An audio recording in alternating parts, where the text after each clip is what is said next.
तो चलिए सुनते हैं मुंशी प्रेमचंद की कहानियों का संग्रह मानसरोवर भाग 3 की कहानी, जिसका नाम है स्वर्ग की देवी। भाग्य की बात। शादी विवाह में आदमी का क्या अख्तियार, जिससे ईश्वर ने या उनके नायबों ब्राह्मणों ने तय कर दी, उससे हो गई। बाबू भारतदास ने लीला के लिए सुयोग्य वर खोजने में कोई बात उठा नहीं रखी, लेकिन जैसा घर वर चाहते थे वैसा ना पा सके। वह लड़की को सुखी देखना चाहते थे, जैसा हर एक पिता का धर्म है, किंतु इसके लिए उनकी समझ में संपत्ति ही सबसे जरूरी चीज थी। चरित्र या शिक्षा का स्थान गौण था। चरित्र तो किसी के माथे पर लिखा नहीं रहता, और शिक्षा का आजकल के जमाने में मूल्य ही क्या है।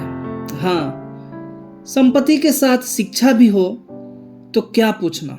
ऐसा घर उन्होंने बहुत ढूंढा पर ना मिला। ऐसे घर हैं ही कितने जहां दोनों पदार्थ मिले।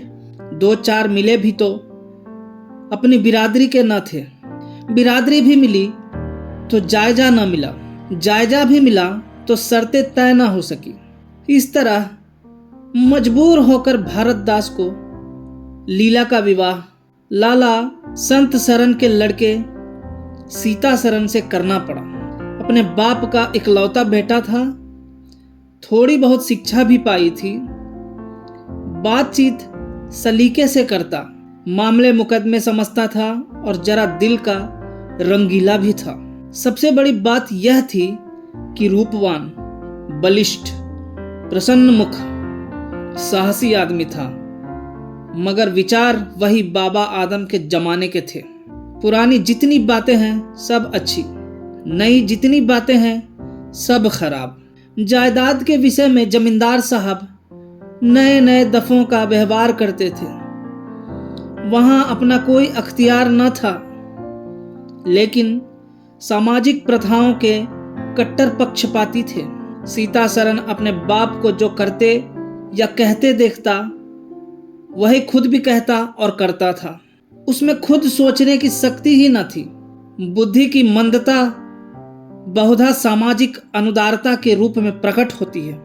लीला ने जिस दिन घर में पांव रखा, उसी दिन उसकी परीक्षा शुरू हुई। वे सभी काम जिनकी उसके घर में तारीफ होती थी, यहाँ वर्जित थे। उसे बचपन से ताजी हवा पर जान देना सिखाया गया था। यहाँ उसके सामने मुंह खोलना भी पाप था। बचपन से सिखाया गया था रोशनी ही जीवन है। यहाँ रोशनी के दर्शन भी दुर्लभ थे। घर पर अहिंसा, क्षमा और दया ईश्वरीय गुण बताए गए थे। यहाँ इसका नाम लेने की भी स्वाधीनता न थी। संत सरन बड़े तीखे, गुस्सेवर आदमी थे। नाक पर मक्खी न बैठने देते। धूर्तता और छल कपट से ही उन्होंने जायदाद पैदा की थी और उसी को सफल जीवन का मंत्र समझते थे। उनकी पत्नी उनसे भी 2 अंगुल ऊंची थी। मजाल क्या कि बहू अपनी अंधेरी कोठरी के द्वार पर खड़ी हो जाए या कभी छत पर टहल सके। प्रलय आ जाता, आसमान सिर पर उठा लेती। उन्हें बकने का मर्ज था। दाल में नमक का जरा तेज हो जाना उन्हें दिन भर बकने के लिए काफी बहाना था।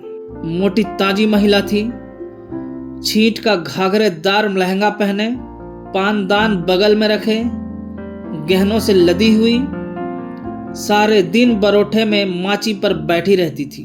क्या मजाल कि घर में उनकी इच्छा के विरोध एक पत्ता भी हिल जाए। बहू की नई नई आदतें देख देख जला करती थी। अब काहे को आबरू रहेगी। मुंडेर पर खड़ी होकर झांकती है। मेरी लड़की ऐसी दीदा दिलेर होती तो गला घोंट देती। न जाने इसके देश में कौन लोग बसते हैं, गहने नहीं पहनती, जब देखो नंगी बुच्ची बनी बैठी रहती है। यह भी कोई लक्षण है? लीला के पीछे सीता सरन पर भी फटकार पड़ती। तुझे भी चांदनी में सोना अच्छा लगता है क्यों? तू भी अपने को मर्द कहेगा। वह मर्द कैसा कि औरत उसके कहने में ना रहे।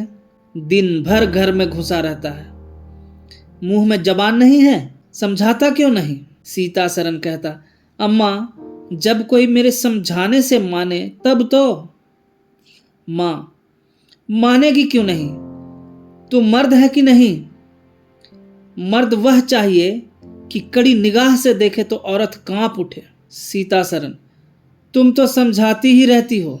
माँ, मेरी उसे क्या परवाह, समझती होगी बुढ़िया 4 दिन में मर जाएगी, तब मैं मालकिन हो ही जाऊंगी। सीता सरन, तो मैं भी तो उसकी बातों का जवाब नहीं दे पाता। देखती नहीं हो कितनी दुर्बल हो गई है, वह रंग ही नहीं रहा। उस कोठरी में पड़े पड़े उसकी दशा बिगड़ती जाती है। बेटे के मुंह से ऐसी बातें सुन माता आग हो जाती और सारे दिन जलती। कभी भाग्य को कोसती, कभी समय को। सीता सरन माता के सामने तो ऐसी बातें करता, लेकिन लीला के सामने जाते ही उसकी मति बदल जाती थी। वह वही बातें करता जो लीला को अच्छी लगती। यहां तक कि दोनों वृद्धा की हंसी उड़ाते। लीला को इसमें और कोई सुख न था। वह सारे दिन कुढ़ती रहती, कभी चूल्हे के सामने न बैठी थी, पर यहाँ पसेरियों आटा थोपना पड़ता। मजूरों और टहलुओं के लिए भी रोटियां पकानी पड़ती। कभी कभी वह चूल्हे के सामने बैठी घंटों रोती। यह बात न थी कि यह लोग कोई महाराज रसोइया न रख सकते हो, पर घर की पुरानी प्रथा यही थी कि बहू खाना पकाए और इस प्रथा को निभाना जरूरी था। सीता सरन को देखकर लीला का संतप्त हृदय एक क्षण के लिए शांत हो जाता था। गर्मी के दिन थे और संध्या का समय। बाहर हवा चलती, भीतर देह फूकती थी। लीला कोठरी में बैठी एक किताब देख रही थी कि सीता सरन ने आकर कहा, यहां तो बड़ी गर्मी है, बाहर बैठो। लीला, यह गर्मी उन तानों से अच्छी है जो अभी सुनने पड़ेंगे। सीता सरन, आज अगर बोली तो मैं भी बिगड़ जाऊंगा। लीला, तब तो मेरा घर में रहना भी मुश्किल हो जाएगा। सीता सरन, बला से अलग ही रहेंगे। लीला, मैं तो मर भी जाऊं तो भी अलग न रहूं। वह जो कुछ कहती सुनती है, अपनी समझ से मेरे भले ही के लिए कहती सुनती है। उन्हें मुझसे कुछ दुश्मनी थोड़े ही है। हाँ, हमें उनकी बातें अच्छी न लगे, यह दूसरी बात है। उन्होंने खुद वह कष्ट झेले हैं जो वह मुझे झेलवाना चाहती है। उनके स्वास्थ्य पर उन कष्टों का जरा भी असर नहीं पड़ा। वह इस 65 वर्ष की उम्र में मुझसे कहीं ठाठी है। फिर उन्हें कैसे मालूम हो कि इन कष्टों से स्वास्थ्य बिगड़ सकता है। सीता सरन ने उसके मुरझाए हुए मुख की ओर करुण नेत्रों से देखकर कहा, तुम्हें इस घर में आकर बहुत दुख सहना पड़ा। यह घर तुम्हारे योग्य न था। तुमने पूर्व जन्म में जरूर कोई पाप किया होगा। लीला ने पति के हाथों से खेलते हुए कहा, यहां न आती तो तुम्हारा प्रेम कैसे पाती। 5 साल गुजर गए। लीला 2 बच्चों की मां हो गई। एक लड़का था, दूसरी लड़की। लड़के का नाम जानकी सरन रखा गया और लड़की का नाम कामिनी। दोनों बच्चे घर को गुलजार किए रहते थे। लड़की दादा से हिली थी, लड़का दादी से। दोनों शोख और शरीर थे। गाली दे बैठना, मुंह चिढ़ा देना तो उनके लिए मामूली बात थी। दिन भर खाते और आए दिन बीमार पड़े रहते। लीला ने खुद सभी कष्ट सह लिए थे, पर बच्चों में बुरी आदतों का पड़ना उसे बहुत बुरा मालूम होता था। किंतु उसकी कौन सुनता था। बच्चों की माता होकर उसकी अब गणना ही न रही थी। जो कुछ थे बच्चे थे, वह कुछ न थी। उसे किसी बच्चे को डांटने का भी अधिकार न था। सास फाड़ खाती थी। सबसे बड़ी आपत्ति यह थी कि उसका स्वास्थ्य अब और भी खराब हो गया था। प्रसव काल में उसे वो भी अत्याचार सहने पड़े जो अज्ञान, मूर्खता और अंधविश्वास ने सौर की रक्षा के लिए गढ़ रखे हैं। उस काल कोठरी में जहां हवा का गुजर न था, प्रकाश का, न सफाई का, चारों ओर दुर्गंध और सील और गंदगी भरी हुई थी। उसका कोमल शरीर सूख गया। एक बार जो कसर रह गई थी वह दूसरी बार पूरी हो गई। चेहरा पीला पड़ गया, आंखें धंस गई। ऐसा मालूम होता बदन में खून ही नहीं रहा, सूरत ही बदल गई। गर्मियों के दिन थे, एक तरफ आम पके, दूसरी तरफ खरबूजे। इन दोनों फलों की ऐसी अच्छी फसल कभी ना हुई थी। अब की इनमें इतनी मिठास ना जाने कहाँ से आ गई थी कि कितना ही खाओ मन ना भरे। संत सरन के इलाके से आम और खरबूजे के टोकरे भरे चले आते थे। सारा घर खूब उछल उछल खाता था। बाबू साहब पुरानी हड्डी के आदमी थे। सवेरे 1 सैकड़े आमों का नाश्ता करते, फिर पसेरी भर खरबूजे चट कर जाते। मालकिन उनसे पीछे रहने वाली न थी। उन्होंने तो एक वक्त का भोजन ही बंद कर दिया। अनाज सड़ने वाली चीज नहीं, आज नहीं कल खर्च हो जाएगा। आम और खरबूजे तो एक दिन भी नहीं ठहर सकते। सुदनी थी और क्या। यूं ही हर साल दोनों चीजों की रेल पेल होती थी, पर किसी को कभी कोई शिकायत न होती थी। कभी पेट में गिरानी मालूम हुई तो हड़ की फंकी मार ली। एक दिन बाबू संत सरन के पेट में मीठा मीठा दर्द होने लगा। आपने उसकी परवाह न की, आम खाने बैठ गया। सैकड़ा पूरा करके उठे ही थे कि कै हुई। सैकड़ा पूरा करके उठे ही थे कि कै हुई। गिर पड़े। फिर तो तिल तिल पर कै और दस्त होने लगे। हैजा हो गया।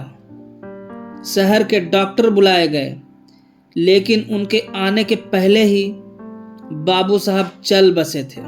रोना पीटना मच गया। संध्या होते होते लाश घर से निकली। लोग दाह क्रिया करके आधी रात को लौटे तो मालकिन को भी कै और दस्त हो रहे थे। फिर दौड़ धूप शुरू हुई, लेकिन सूर्य निकलते निकलते वह भी सिधार गई। स्त्री पुरुष जीवन पर्यंत एक दिन के लिए भी अलग न हुए थे। संसार से भी साथ ही साथ गए। सूर्यास्त के समय पति ने प्रस्थान किया, सूर्योदय के समय पत्नी ने। लेकिन मुसीबत का अभी अंत न हुआ था। लीला तो संस्कार की तैयारियों में लगी थी। मकान की सफाई की तरफ किसी ने ध्यान न दिया। तीसरे दिन दोनों बच्चे दादा दादी के लिए रोते रोते बैठक में जा पहुंचे। वहां एक आले पर खरबूजा कटा हुआ पड़ा था। 2-3 कलमी आम भी रखे थे। इन पर मक्खियां भिनक रही थी। जानकी ने एक तिपाई पर चढ़कर दोनों चीजें उतार ली और दोनों ने मिलकर खाई। शाम होते होते दोनों को हैजा हो गया और दोनों माँ बाप को रोता छोड़ चल बसे। घर में अंधेरा हो गया। 3 दिन पहले जहां चारों तरफ चहल पहल थी, वहां अब सन्नाटा छाया हुआ था। किसी के रोने की आवाज भी सुनाई न देती थी। रोता ही कौन, ले दे के कुल 2 प्राणी रह गए थे और उन्हें रोने की सुधि न थी। लीला का स्वास्थ्य पहले भी कुछ अच्छा न था, अब तो वह और भी बेजान हो गई। उठने बैठने की शक्ति भी न रही, हरदम खोई सी रहती। न कपड़े लत्तों की सुधि थी, न खाने पीने की। उसे न घर से वास्ता था न बाहर से। जहां बैठती वहीं बैठी रह जाती। महीनों कपड़े न बदलती, सिर में तेल न डालती। बच्चे ही उसके प्राणों के आधार थे। जब वही न रहे तो मरना और जीना बराबर था। रात दिन यही मनाया करती कि भगवान यहाँ से ले चलो। सुख दुख सब भुगत चुकी, अब सुख की लालसा नहीं। लेकिन बुलाने से मौत किसी को आई है? सीता सरन भी पहले तो बहुत रोया धोया, यहाँ तक कि घर छोड़कर भाग जाता था। लेकिन ज्यों ज्यों दिन गुजरते थे, बच्चों का शोक उसके दिल से मिटता जाता था। संतान का दुख तो कुछ माता ही को होता है। धीरे धीरे उसका जी संभल गया। पहले की भांति मित्रों के साथ हंसी दिल लगी होने लगी। यारों ने और भी चंग पर चढ़ाया। अब घर का मालिक था, जो चाहे कर सकता था। कोई उसका हाथ रोकने वाला न था। सैर सपाटे करने लगा। कहाँ तो लीला को रोते देख उसकी आंखें सजल हो जाती थी, कहाँ अब उसे उदास और शोक मग्न देखकर झुंझला उठता। जिंदगी रोने ही के लिए तो नहीं है। ईश्वर ने लड़के दिए थे, ईश्वर ही ने छीन लिए। क्या लड़कों के पीछे प्राण दे देना होगा? लीला यह बातें सुनकर भौंचक रह जाती। पिता के मुंह से ऐसे शब्द निकल सकते हैं? संसार में ऐसे प्राणी भी हैं? होली के दिन थे, मर्दाने में गाना बजाना हो रहा था। मित्रों की दावत का भी सामान किया गया था। अंदर लीला जमीन पर पड़ी हुई रो रही थी। त्योहारों के दिन उसे रोते ही कटते थे। आज बच्चे होते तो अच्छे अच्छे कपड़े पहने कैसे उछलते फिरते। वही ना रहे तो कहाँ की तीज और कहाँ का त्योहार। सहसा सीता सरन ने आकर कहा, क्या दिन भर रोती ही रहोगी? जरा कपड़े तो बदल डालो, आदमी बन जाओ। यह क्या तुमने अपनी गत बना रखी है?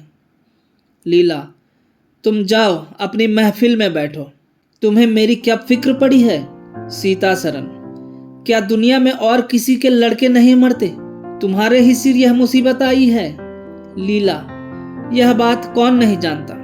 अपना अपना दिल ही तो है, उस पर किसी का बस है। सीता सरन, मेरे साथ भी तो तुम्हारा कुछ कर्तव्य है। लीला ने कुतूहल से पति को देखा, मानो उसका आशय नहीं समझी, फिर मुंह फेर कर रोने लगी। सीता सरन, मैं अब इस मनहूसत का अंत कर देना चाहता हूं। अगर तुम्हारा अपने दिल पर काबू नहीं है तो मेरा भी अपने दिल पर काबू नहीं है। मैं अब जिंदगी भर मातम नहीं मना सकता। लीला, तुम राग रंग मनाते हो, मैं तुम्हें मना तो नहीं करती। मैं रोती हूं तो क्यों रोने नहीं देते? सीता सरन, मेरा घर रोने के लिए नहीं है। लीला, अच्छी बात है, तुम्हारे घर में ना रोऊंगी। लीला ने देखा मेरे स्वामी मेरे हाथों से निकले जा रहे हैं। उन पर विषय का भूत सवार हो गया है और कोई समझाने वाला नहीं। वह अपने होश में नहीं है। मैं क्या करूं? अगर मैं चली जाती हूं तो थोड़े ही दिनों में सारा घर मिट्टी में मिल जाएगा और इनका वही हाल होगा जो स्वार्थी मित्रों के चंगुल में फंसे हुए नौजवान रईसों का होता है। कोई उल्टा घर में आ जाएगी और इनका सर्वनाश कर देगी। ईश्वर, मैं क्या करूं? अगर इन्हें कोई बीमारी हो जाती तो क्या मैं उस दशा में इन्हें छोड़कर चली जाती? कभी नहीं। मैं तन मन से इनकी सेवा शुश्रूषा करती, ईश्वर से प्रार्थना करती, देवताओं की मनौतियां करती। माना इन्हें शारीरिक रोग नहीं है, लेकिन मानसिक रोग अवश्य है। आदमी रोने की जगह हंसे और हंसने की जगह रोए, उसके दीवाना होने में क्या संदेह है? मेरे चले जाने से इनका सर्वनाश हो जाएगा। इन्हें बचाना मेरा धर्म है। हाँ, मुझे अपना शोक भूल जाना होगा। रोऊंगी, रोना तो तकदीर में लिखा ही है। रोऊंगी, लेकिन हंस हंस कर अपने भाग्य से लड़ूंगी। जो जाते रहे उनके नाम को रोने के सिवा और कर ही क्या सकती हूं। लेकिन जो है उसे ना जाने दूंगी।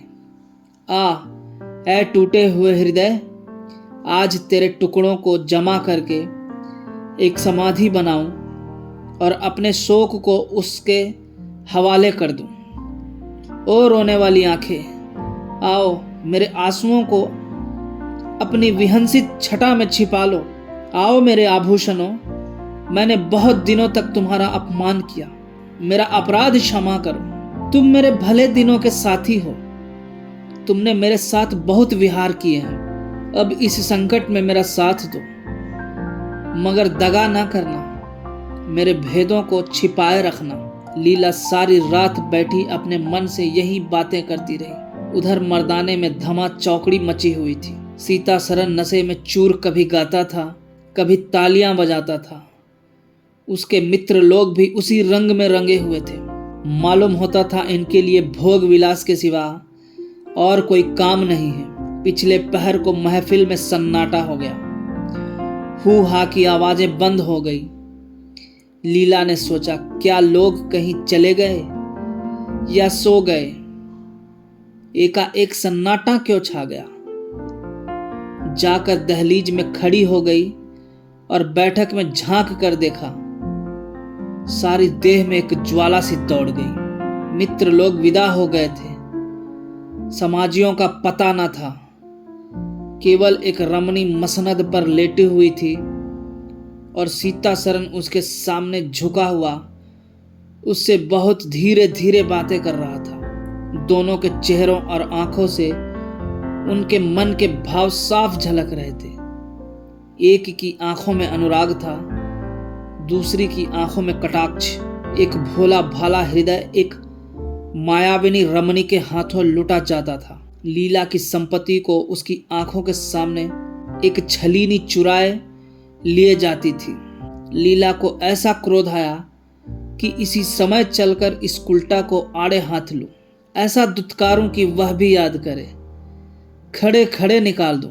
वह पत्नी भाव जो बहुत दिनों से सो रहा था जाग उठा और उसे विकल करने लगा, पर उसने जब्त किया। वेग से दौड़ती हुई तृष्णाएं अकस्मात न रोकी जा सकती थी। वह उल्टे पांव भीतर लौट आई और मन को शांत करके सोचने लगी। वह रूप रंग में, हाव भाव में, नखे तिल्ले में उस दुष्टा की बराबरी नहीं कर सकती। बिल्कुल चांद का टुकड़ा है। अंग अंग में स्फूर्ति भरी हुई है। पोर पोर में मद झलक रहा है। उसकी आंखों में कितनी तृष्णा है, तृष्णा नहीं बल्कि ज्वाला। लीला उसी वक्त आईने के सामने गई। आज कई महीनों के बाद उसने आईने में अपनी सूरत देखी। उसके मुख से एक आह निकल गई। शोक ने उसकी काया पलट कर दी थी। उस रमणी के सामने वह ऐसी लगती थी जैसे गुलाब के सामने जूही का फूल। सीतासरन का खुमार शाम को टूटा। आंखें खुली तो सामने लीला को खड़ी मुस्कुराते देखा। उसकी अनोखी छवि आंखों में समा गई। ऐसे खुश हुए मानो बहुत दिनों के वियोग के बाद उससे भेंट हुई हो। उसे क्या मालूम था कि यह रूप भरने के लिए लीला ने कितने आंसू बहाए हैं। केसों में यह फूल गूंथने के पहले आंखों से कितने मोती पिरोए हैं। उन्होंने एक नवीन प्रमोत्साह से उठकर उसे गले लगा लिया और मुस्कुरा कर बोले, आज तो तुमने बड़े बड़े सशस्त्र सजा रखे हैं, कहाँ भागूं? लीला ने अपने हृदय की ओर उंगली दिखाकर कहा, यहां आ बैठो। बहुत भागे फिरते हो, अब तुम्हें बांध कर रखूंगी। बाग की बहार का आनंद तो उठा चुके, अब इस अंधेरी कोठरी को भी देख लो। सीतासरन ने लज्जित होकर कहा, उस अंधेरी कोठरी में मत कहो लीला, वह प्रेम का मान सरोवर है। इतने में बाहर से किसी मित्र के आने की खबर आई। सीतासरन चलने लगे तो लीला ने उनका हाथ पकड़ कहा, मैं ना जाने दूंगी। सीतासरन, अभी आता हूं। लीला, मुझे डर लगता है कि तुम चले ना जाओ। सीतासरन बाहर आए तो मित्र महाशय बोले, आज दिन भर सोते ही रहे क्या? बहुत खुश नजर आते हो। इस वक्त तो वहां चलने की ठहरी थी ना, तुम्हारी राह देख रही है। सीतासरन, चलने को तो तैयार हूं, लेकिन लीला जाने नहीं देती। मित्र, नीरे गाउदी ही रहे। आ गए फिर बीवी के पंजे में। फिर किस बिरते पर गरमाए थे? सीतासरन, लीला ने घर से निकाल दिया था, तब आश्रय ढूंढता फिरता था। अब उसने द्वार खोल दिए और खड़ी बुला रही है। मित्र, अजी यहाँ वह आनंद कहाँ? घर को लाख सजाओ तो क्या बाग हो जाएगा? सीतासरन, भाई, घर बाग नहीं हो सकता, पर स्वर्ग हो सकता है। मुझे इस वक्त अपनी क्षुद्रता पर जितनी लज्जा आ रही है वह मैं ही जानता हूं। जिस संतान शोक में उसने अपने शरीर को घुला डाला और अपने रूप लावण्य को मिटा दिया, उसी शोक को केवल मेरा एक इशारा पाकर उसने भुला दिया। ऐसा भुला दिया मानो कभी शोक हुआ ही नहीं। मैं जानता हूं कि वह बड़े से बड़े कष्ट सह सकती है। मेरी रक्षा उसके लिए आवश्यक है। जब अपनी उदासीनता के कारण उसने मेरी दशा बिगड़ती देखी तो अपना सारा शोक भूल गई। आज मैंने उसे अपने आभूषण पहनकर मुस्कुराते हुए देखा तो मेरी आत्मा पुलकित हो उठी। मुझे ऐसा मालूम हो रहा है कि वह स्वर्ग की देवी है और केवल मुझ जैसे दुर्बल प्राणी की रक्षा करने के लिए भेजी गई है। मैंने उसे जो कठोर शब्द कहे वे अगर अपनी सारी संपत्ति बेचकर भी मिल सकते तो लौटा लेता। लीला वास्तव में स्वर्ग की देवी है। धन्यवाद।